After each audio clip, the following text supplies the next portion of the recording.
عورت کو اللہ نے بڑے ناز والی، بڑے نخرے والی بنایا اور یہی اس کی خوبصورتی ہے، لیکن کوئی بھی چیز حد سے زیادہ بڑھ جائے تو بہت بری لگتی ہے، چاہے وہ محبت ہی کیوں نہ ہو۔ اور میری بیوی اگر گھر کو سنبھالنے کی، سنوارنے کی باتیں کرتی تو مجھے بری نہیں لگتی، لیکن جب وہ اسراف کرنے پر اتر آتی تو پھر مجھے اس پر غصہ آتا۔ جیسے کہ 6 مہینے پہلے گھر کا فرنیچر چینج ہوا تو 6 مہینے بعد کہنے لگی کہ فرنیچر چینج کرنا ہے کیونکہ یہ پرانا ہو گیا ہے اور مارکیٹ میں نئے نئے ڈیزائن آ گئے ہیں۔ 6 مہینے میں کون سا فرنیچر پرانا ہو جاتا ہے؟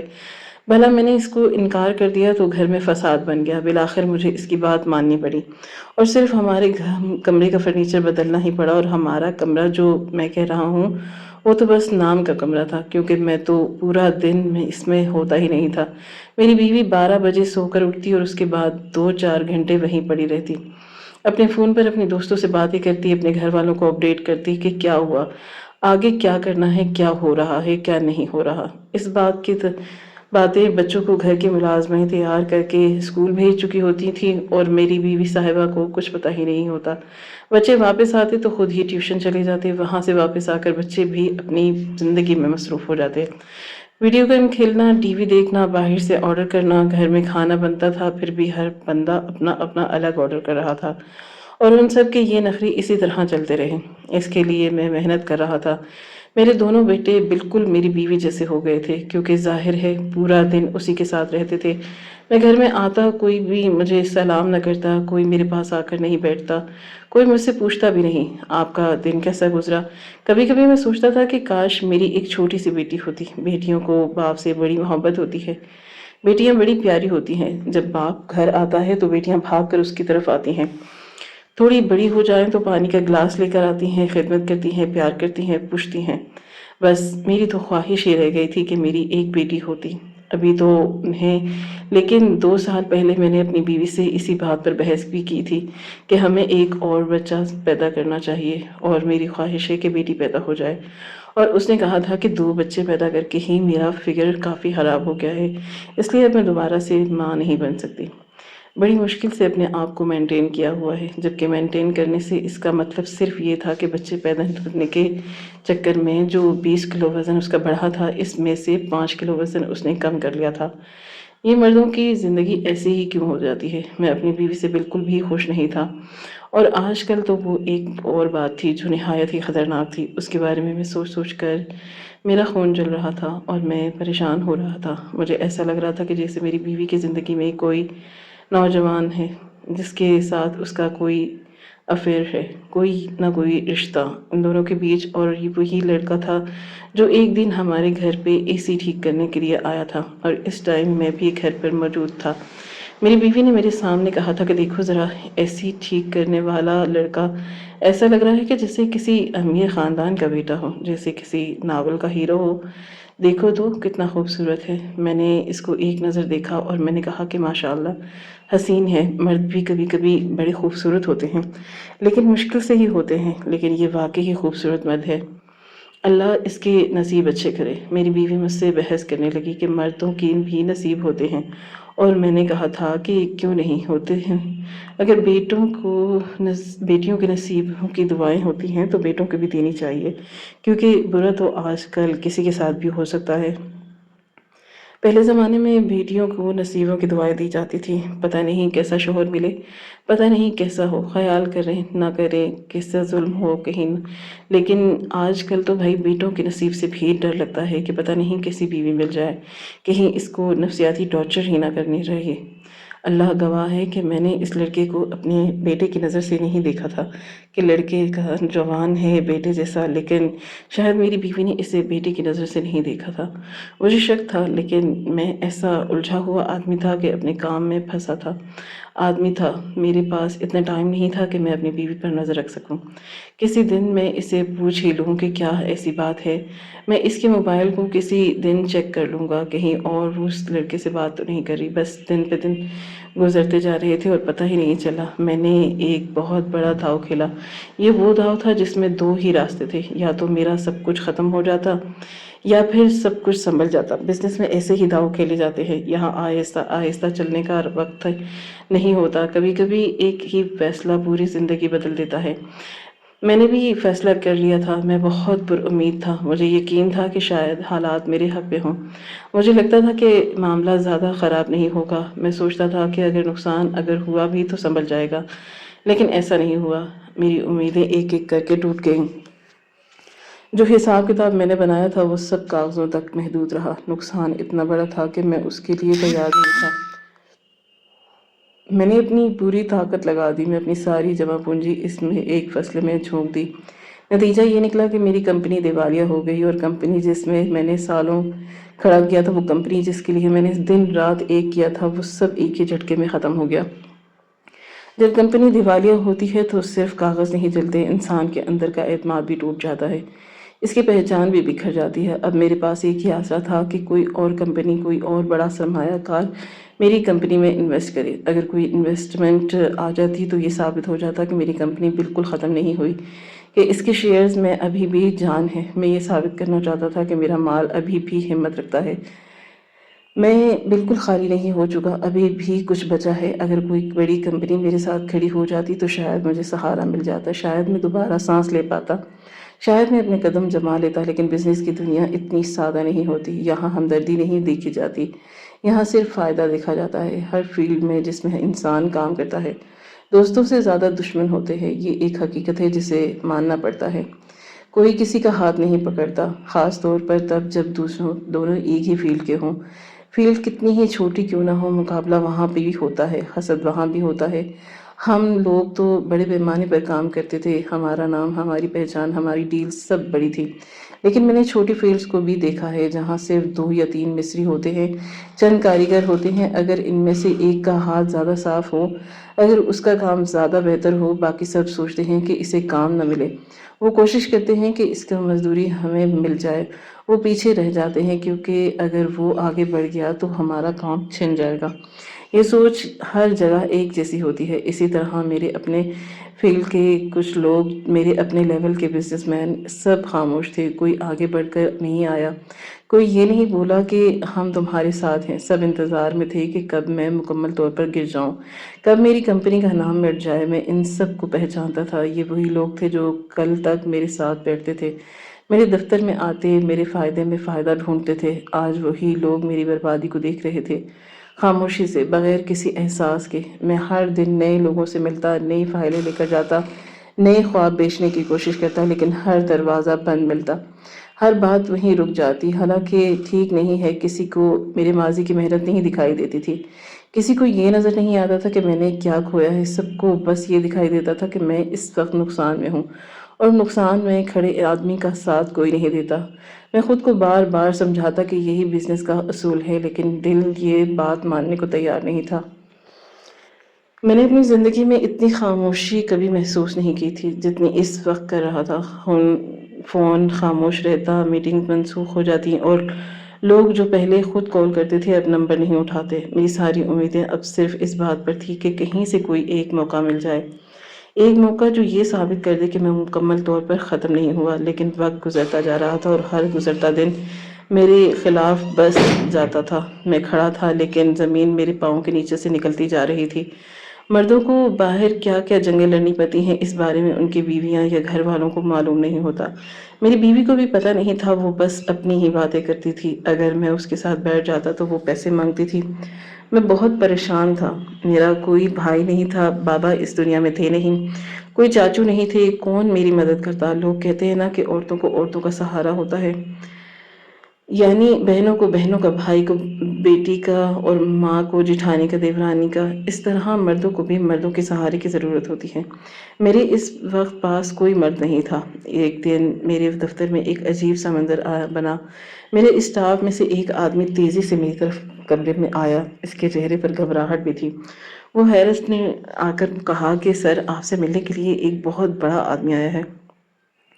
میں نے سر اٹھا کر اس کی طرف دیکھا۔ وہ پوچھا کہ کون ہے؟ اس نے جواب دیا کہ خان انڈسٹری والے آئے ہیں۔ یہ نام سنتے ہی میں چونک گیا۔ خان انڈسٹری، جہاں تک مجھے علم ہوتا ہے، کہ ہماری فیلڈ کی سب سے بڑی کمپنی تھی، ایسی کمپنی جس کے تک عام حالات میں پہنچنا آسان نہیں ہوتا۔ ان سے ملنے کے لیے اپائنٹمنٹ لینی پڑتی ہے، اور وہ بھی کئی ہفتوں بعد، اور پھر بھی یہ گارنٹی نہیں ہوتی کہ ملاقات ہو ہی جائے، کیونکہ ان کے پاس وقت نہیں ہوتا۔ اور اب وہ خود چل کر میرے دفتر آئے تھے۔ یہ بات مجھے کچھ عجیب لگ رہی تھی۔ میں ایک لمحے کے لیے خاموش ہو گیا۔ میرے دل میں حیرت تھی اور ہلکی سی پریشانی بھی۔ میں نے سوچا کہ آخر ایسی کیا بات ہو گئی۔ پھر میں نے اسٹاف سے کہا کہ انہیں کانفرنس روم میں بٹھاؤ، میں ابھی آ رہا ہوں۔ کانفرنس روم ہمارے دفتر کی اچھی جگہوں میں سے ایک تھا، صاف ستھرا، خاموش اور میٹنگ کے لیے مناسب۔ میں نے یہ بھی کہا کہ چائے اور دیگر لوازمات کا انتظام کیا جائے۔ اس کے بعد میں خود کو کانفرنس روم کی طرف بڑھ گیا۔ جب میں اندر داخل ہوا تو وہ شخص میرے سامنے بیٹھا تھا۔ میں نے ایک نظر میں اندازہ لگا لیا کہ یہ آدمی میرے والد کی عمر کا ہوگا۔ چہرے پر عمر کے اثرات صاف نظر آ رہے تھے۔ میں یہ سوچ رہا تھا کہ کیا یہ شخص ابھی تک بزنس میں ہے؟ میں نے اس کا نام بہت دفعہ سنا تھا لیکن کبھی سامنے نہیں دیکھا۔ میرے ذہن میں یہی خیال تھا کہ شاید اب ان کے بیٹے یا خاندان کے دوسرے لوگ بزنس سنبھال رہے ہوں گے، لیکن وہ شخص میرے سامنے بالکل سیدھا بیٹھا تھا۔ اس کی کمر جھکی ہوئی نہیں تھی، چال ڈھال میں اعتماد تھا۔ البتہ اس کے چہرے سے یہ اندازہ ضرور ہو رہا تھا کہ وہ شاید بیمار ہے یا کسی کمزوری سے گزر رہا ہے۔ وہ مجھے غور سے دیکھ رہا تھا اور میں بھی اسے دیکھ رہا تھا۔ چند لمحے خاموش رہے، پھر اس نے خود بات شروع کی۔ اس نے کہا کہ میرے بارے میں آپ تو جانتے ہی ہوں گے۔ میں نے سر خامے لایا جواب دیا، بالکل۔ اس نے مسکرا کر کہا کہ اسی طرح میں بھی آپ کے بارے میں جانتا ہوں، لیکن ہماری کبھی ملاقات نہیں ہوئی۔ میں نے بڑے ادب سے کہا کہ جی، یہ بات بالکل درست ہے۔ آپ یہاں آئے خیریت؟ کوئی مسئلہ تھا یا کوئی بات کرنی تھی؟ وہ آرام سے بول رہا تھا، اس کے لہجے میں غرور نہیں تھا لیکن اعتماد ضرور تھا۔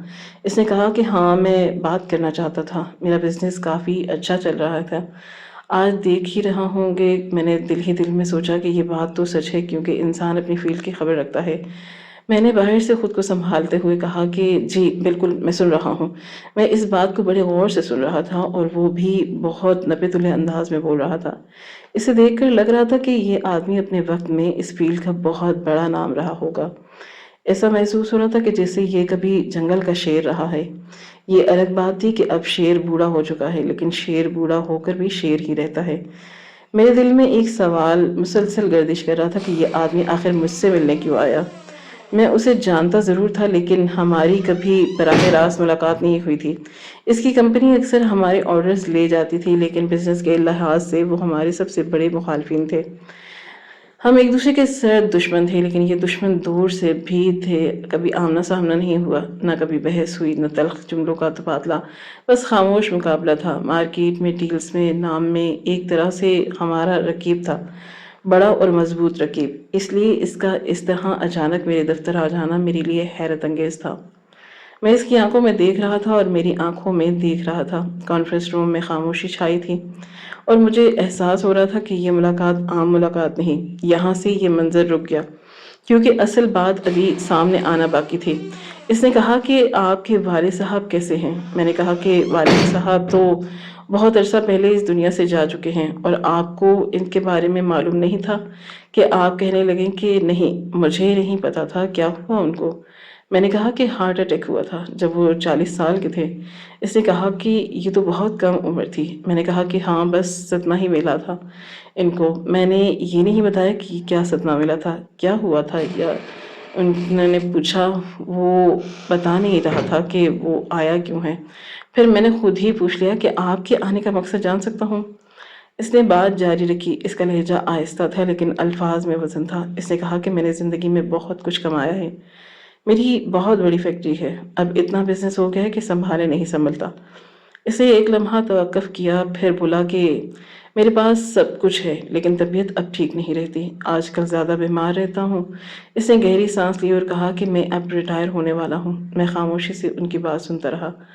وہ دوبارہ بولا، ویسے تو میں پہلے ہی ریٹائر ہونا چاہتا تھا لیکن کام بہت زیادہ تھا، ذمہ داریاں ختم ہونے کا نام نہیں لے رہی تھیں۔ پھر اس نے کہا کہ اب میرے بیٹوں نے سب کچھ سنبھال لیا ہے، کارخانہ، ڈیلز، مارکیٹ، سب کچھ ان کے ہی ہاتھ میں ہے۔ ان کے چہرے پر ایک عجیب سا سکون تھا، جیسے کسی نے بوجھ اتار دیا ہو۔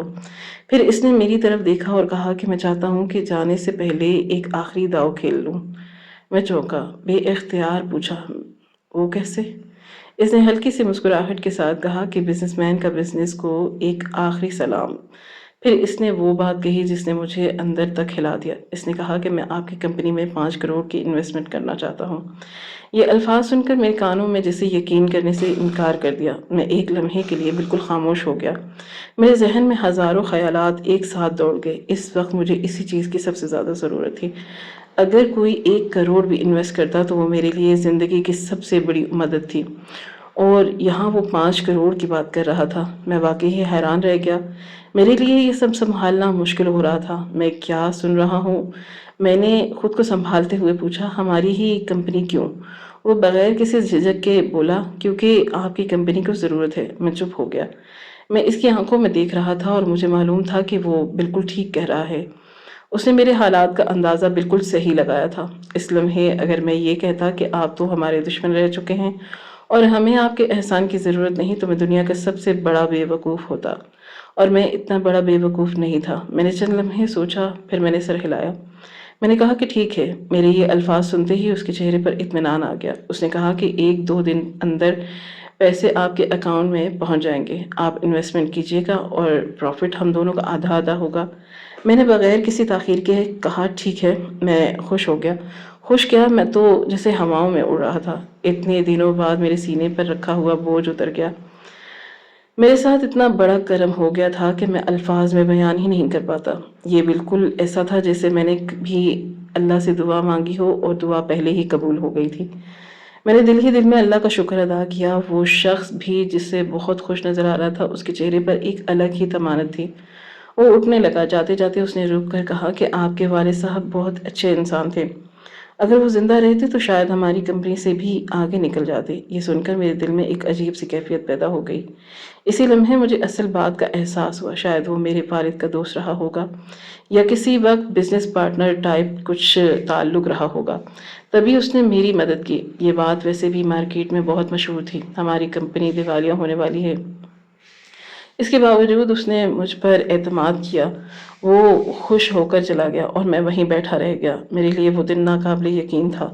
میرا مسئلہ حل ہو گیا تھا، کم از کم مجھے یہی لگ رہا تھا۔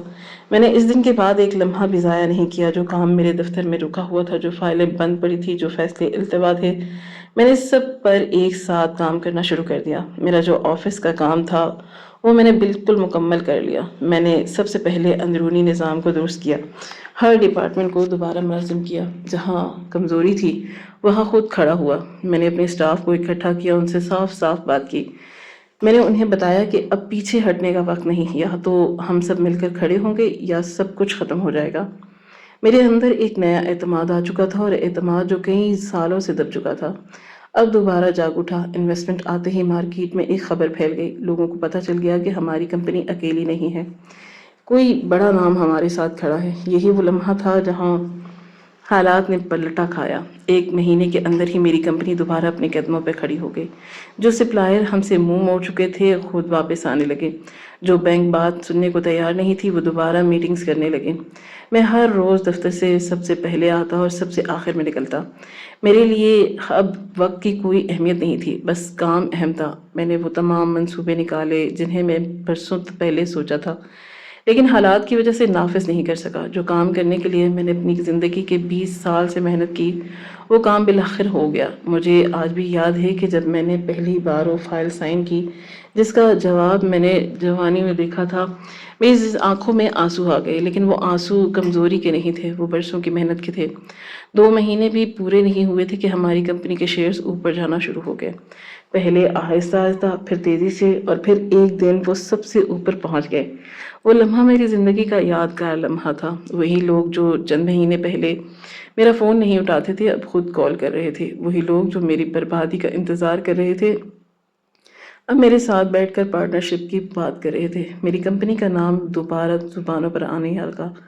میڈیا، مارکیٹ، انڈسٹری، ہر جگہ ایک ہی بات ہو رہی تھی۔ میں خاموشی سے یہ سب دیکھ رہا تھا۔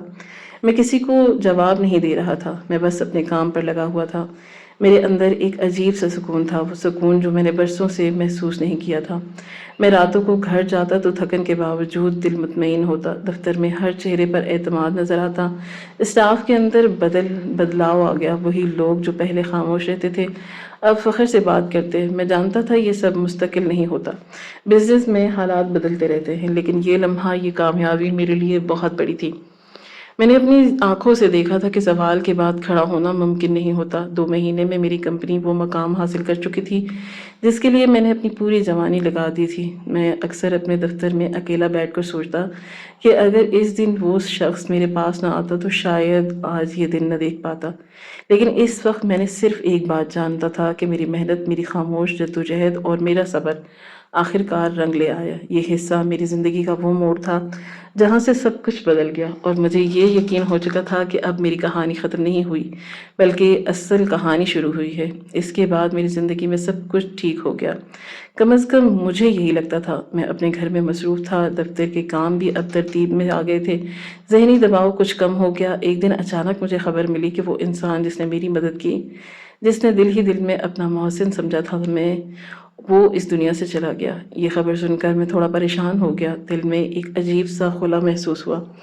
میں نے فوراً یہ فیصلہ کیا کہ مجھے اس کے جنازے میں ضرور جانا ہوگا۔ کم از کم اتنا تو بنتا تھا کہ میں اس کی فیملی کے پاس جا کر تسلی کے 2 الفاظ بول سکوں۔ جب میں وہاں پہنچا تو منظر توقع کے بالکل الٹ تھا۔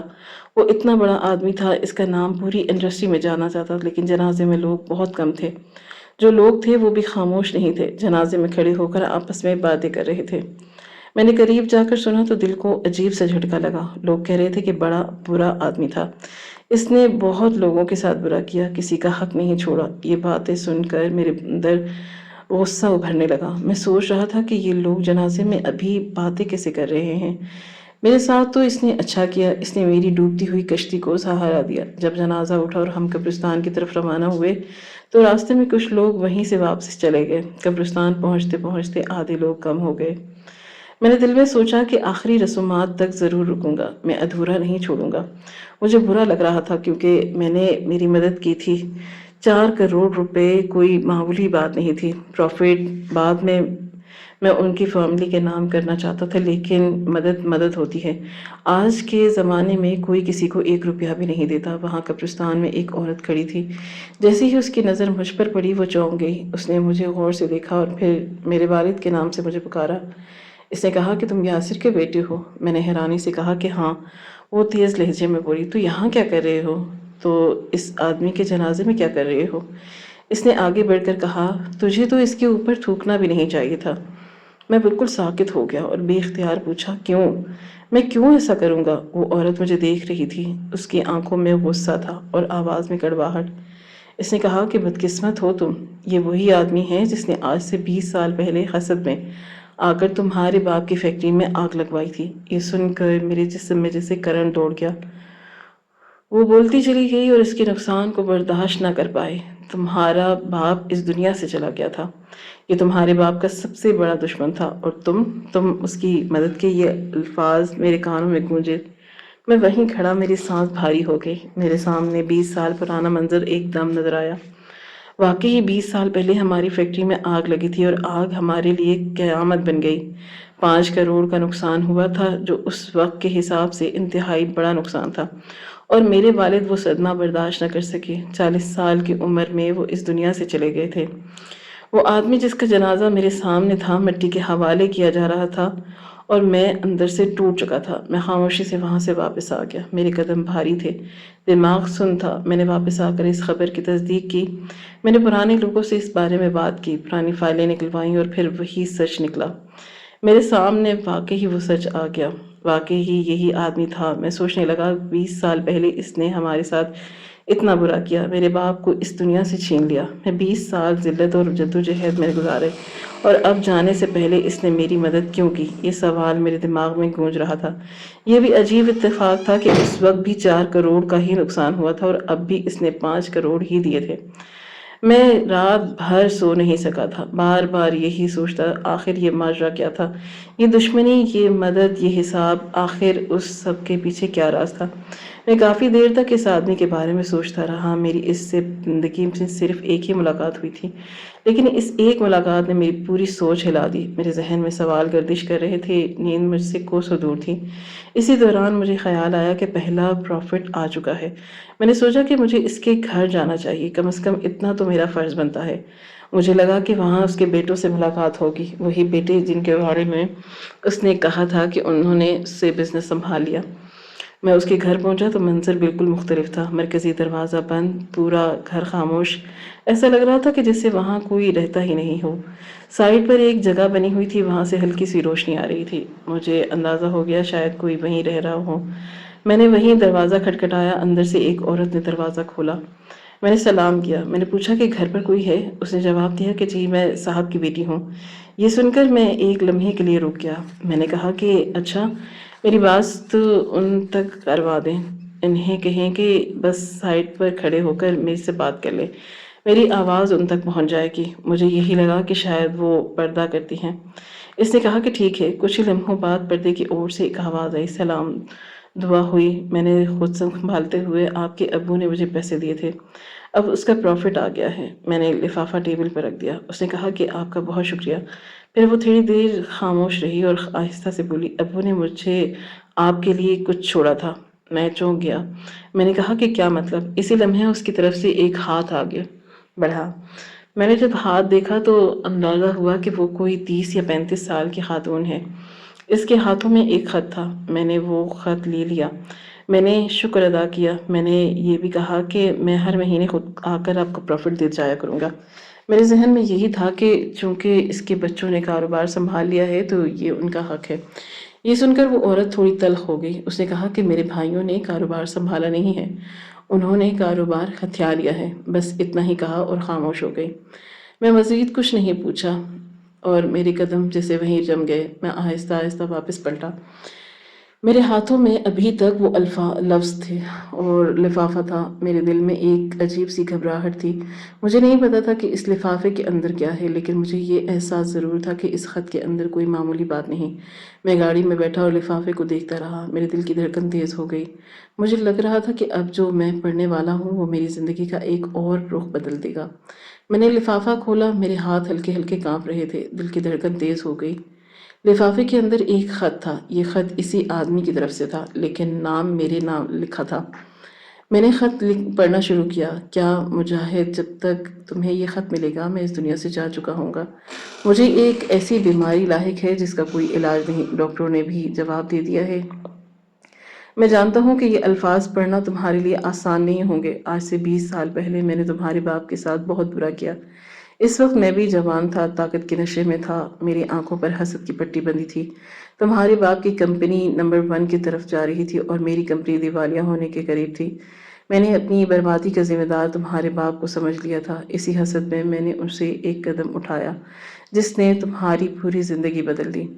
میں نے تمہارے باپ کی فیکٹری میں آگ لگا دی۔ وہ آگ صرف مشینوں کو نہیں جلا کر رکھ گئی، وہ تمہارے باپ کی روح کو بھی جلا گئی۔ اس کے بعد اس کی کمپنی بالکل صفر ہو گئی اور میں اسی دن سے نمبر 1 بنتا چلا گیا۔ 20 سال تک میں نے سب کچھ حاصل کیا، دولت، نام، طاقت، لیکن سکون مجھے نہیں ملا۔ بڑھاپے میں آ کر مجھے احساس ہوا، خاص طور پر اس دن جب میری اپنی اولاد مجھے اکیلا چھوڑ گئی۔ میرے بیٹے میرے قریب صرف میرے فائدے کے لیے تھے۔